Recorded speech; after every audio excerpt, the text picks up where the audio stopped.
You never know, but we're going to check it anyway, of course.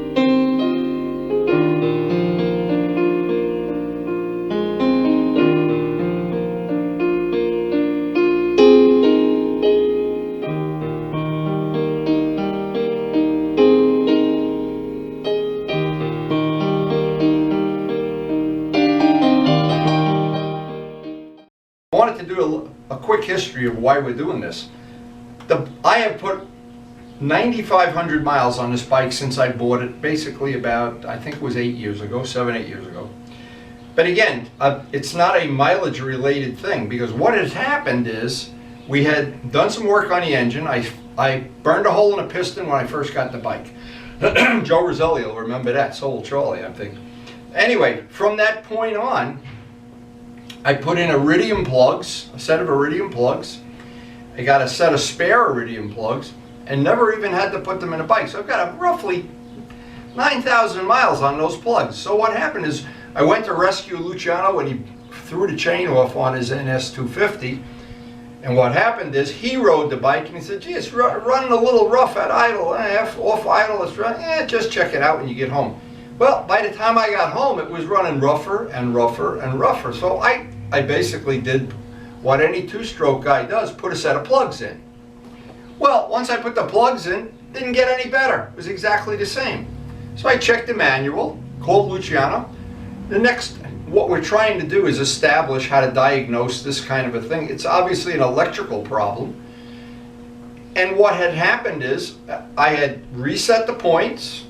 It got a little bit better, but it still wasn't running crisp like a razor blade like it did for those 9,000 miles. So Luciano suggested, call this place up. He gave me the website, and I'll get that information on the video. So if you're an RD guy, you can share it too. So what had happened then is, now that the bike's a little bit better, I thought, I got the new points, and it's been in the back of my mind, I ought to do this, I'm going to wait for a rainy day or something. Well, those rainy days are few and far between in the summer here, so I decided, of course, I want to ride the bike. This is the whole thing. I want to get the points and condenser installed today, and I'll try to show that up close and personal.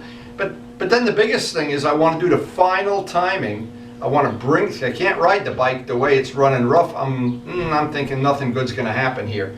And I don't want to get stuck, that's for sure.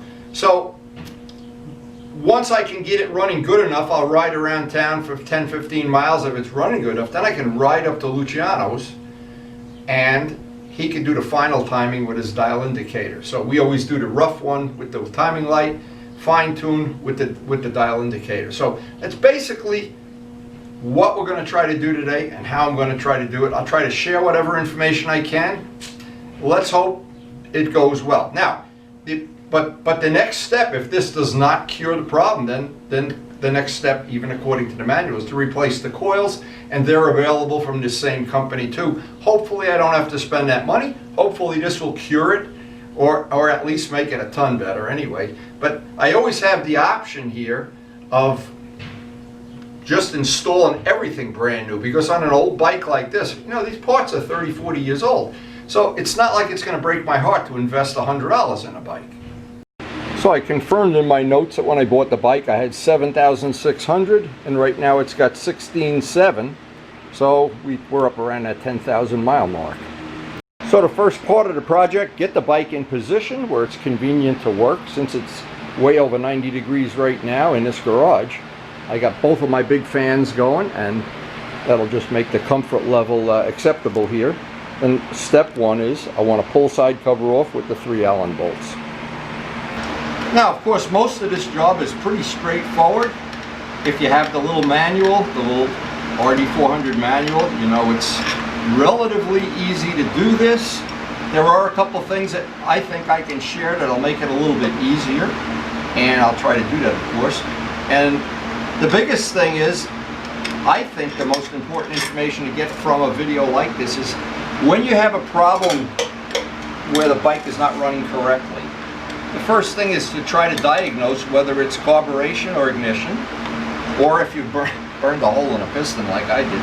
But anyway, to try to eliminate part of the problem. Now I know, because the way the roughness of it, it comes and goes.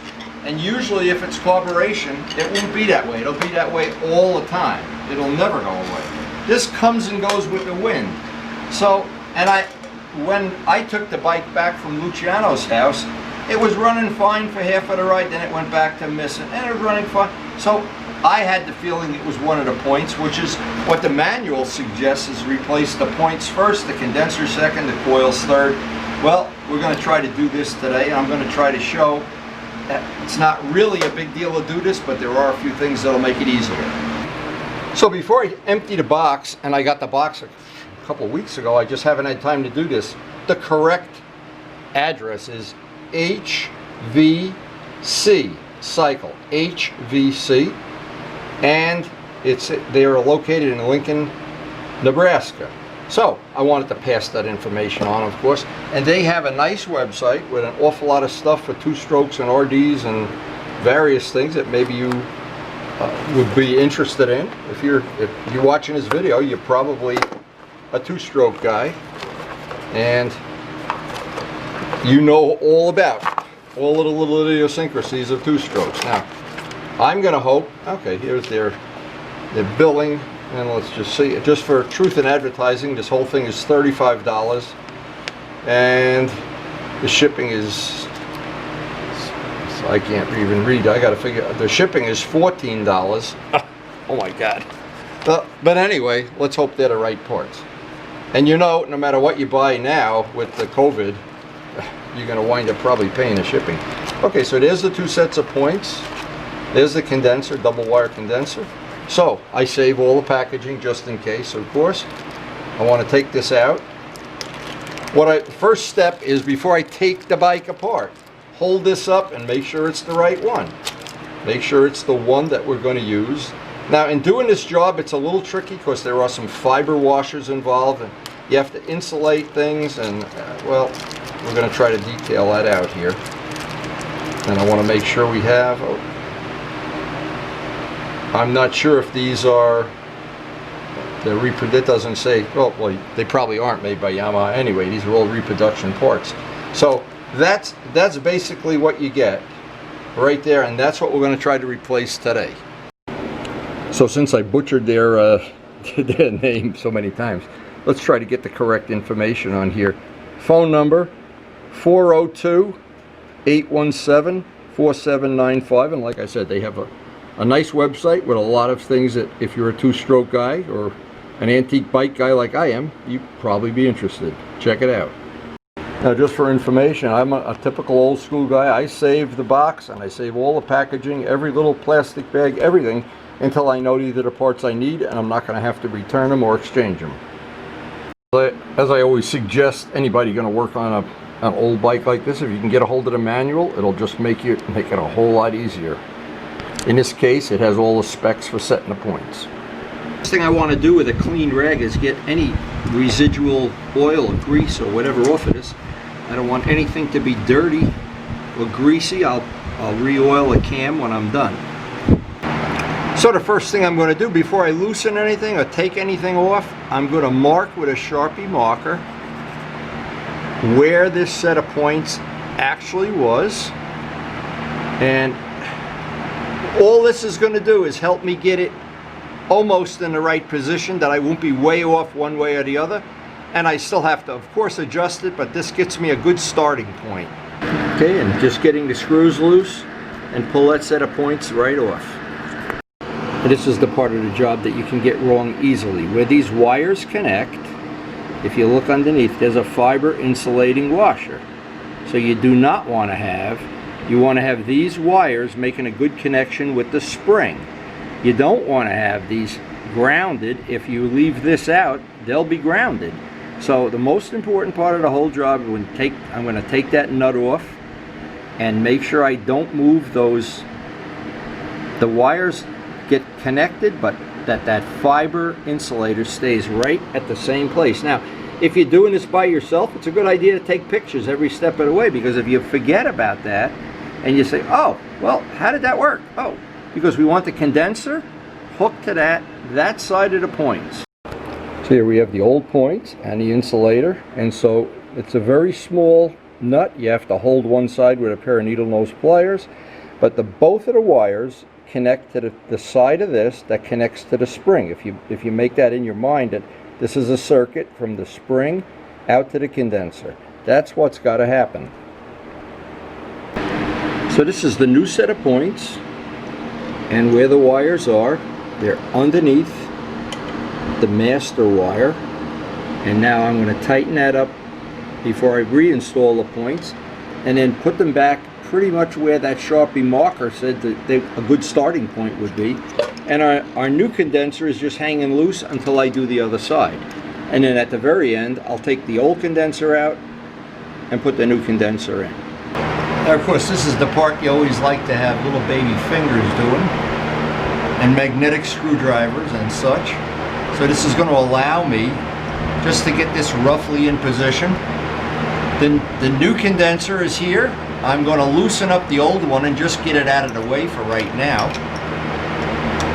Now once we get the old condenser out of the way, this will be relatively straightforward then.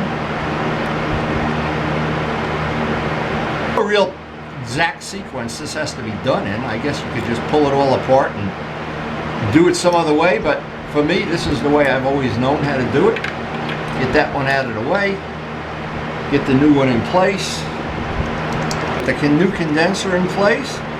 Now we pretty much have to just go do exactly the same thing to the other side. Once both ones are in, we'll set the gap. Now the other side is pretty much a mirror image of this, and we'll connect the new condenser. And once the points are both in again, then we'll be ready to set the gap. And then once the gap is set, the last thing will be to get out the timing light and get a rough timing on this. And the last thing will be take a quick little test ride. If it runs okay, we could take it to Luciano for the final dial indicator timing, which is very, very accurate. But just like everything that we ever do, the second one always goes a little bit quicker. And be careful not to drop the screws. And we still have the old condenser hooked to this set of points. We're not going to need that condenser anymore. So once we loosen this up, and this is usually relatively simple to do. It's really nice if you have a set of these little ignition wrenches, but if you don't, you can always do it with needle nose pliers too. There's the old points, there's the old condenser. Now we're all just rough installed, but the next thing is to get the gap set 14 thousandths, 12 to 16. Okay, so the first thing is to find the high point of the cam and get the points sitting on the high point of the cam.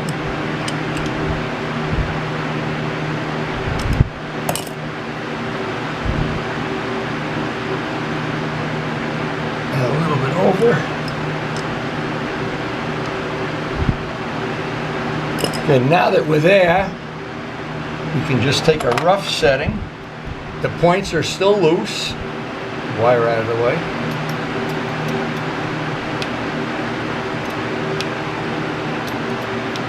All right, it's a tight 14, so we can loosen it just the slightest little bit with the little notches.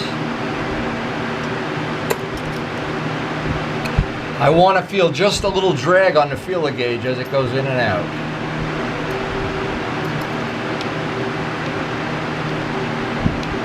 That feels really close. And when you're happy with the 14 thousandths, for right now, we'll just tighten up the screw. The next step is we'll do the same thing to the other side, and hopefully that'll get us in the ballpark that the bike will start. And then we can adjust the timing. Of course, when you adjust the other side, it's pretty obvious. You have to rotate 180 degrees and make sure that the cam, even though it looks like it's not real critical, there is a high spot on the cam. And let's just right there. Now I've got the two gaps set at 14. I've tightened both sets of points up to their respective plate. Now to set the timing, those screws have to be just hand tight, and then I can move the plate one side or the other to get the timing roughed in. But again, that and Luciano has told me many times it's way more accurate to use the dial indicator, which I don't happen to have, but I do have the timing light, which will get us good enough that we can drive the bike. So the good news is the bike started right up on the first kick, which means we're pretty much in the ballpark. But fine-tuning them, I want the bike to be warm so it sits in idles, and I got to hook up the timing light and do each side. But it's always easier if the bike is idling nice the way it should and the engine is warm. And in this case, I really can't I got to get it warm outside. Once I bring it in the garage, you die from the smoke. Yeah, it looks like it's very close to being, well, you never know, but we're going to check it anyway, of course. So we got the timing light attached. The other wire goes around one of the ignition wires, and we'll be able to just get a rough idea how close we are on the timing.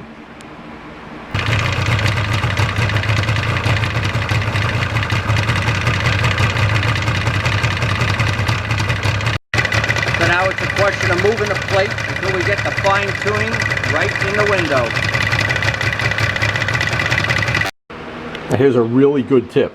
Those little timing marks in there from time to time, they're just a scratch and they're hard to see with the timing light unless you're doing it, if you can make it totally dark. So I just put one dot of white paint, let it dry right on that scratch that's on that little window that you can see in there. It just makes it a little bit easier if you have to use a timing light.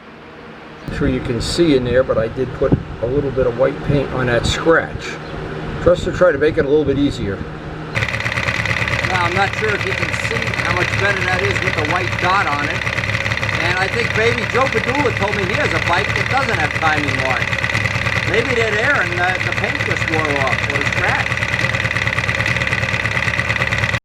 So all that's left here is for a test ride, but we got some big bad weather. Karen told me big bad weather coming in soon. So what I'm going to do is just take a quick ride around the block, make sure it's good enough to take to Luciano's, and get back here to the house.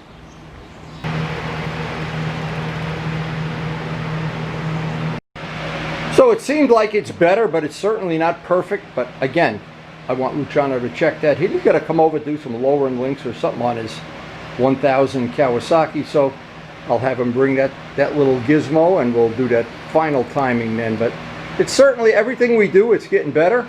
And we really want to get it running like it's on the razor edge. That's for sure. Now, if this still doesn't do it, the next step on this is to get a set of coils. Well, and first I'll have Luciano check it out and take it for a ride. Anyway, hope you enjoyed the video, and thanks for watching. So it looks like we got back from our ride just in the nick of time. It just couldn't have been better timing. They predicted there was a slight chance of thunder showers this afternoon. Just a little bit. Not that much. Man, we're out doing turbo speed here with this raining. Geez, wow. It is really raining, but luckily we just got home in the nick of time. Holy mackerel. That's the understatement of the year. So I'm guessing I might not have to water the garden. I think we're watered in for the day.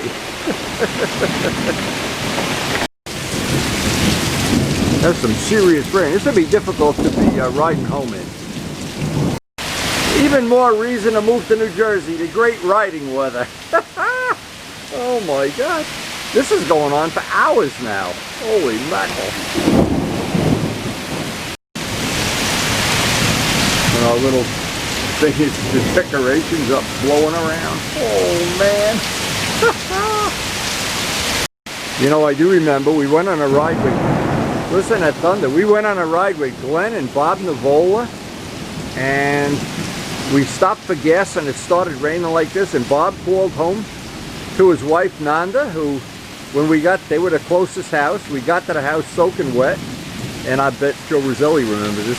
Nanda had a whole plate of cookies and coffee ready for us, and we sat in Bob's garage wiping the pipes. Oh man, I remember that day. Even more reason to get out early and get back early before the thunder. They've been predicting thunder every day, and I only got caught in it twice. But I'm glad I didn't get caught in it today. Holy moly. You know what's funny too is I just got the bike put in the garage in the nick of time. This came up so quickly, it was unbelievable. It was sunny one minute, the next minute, wow.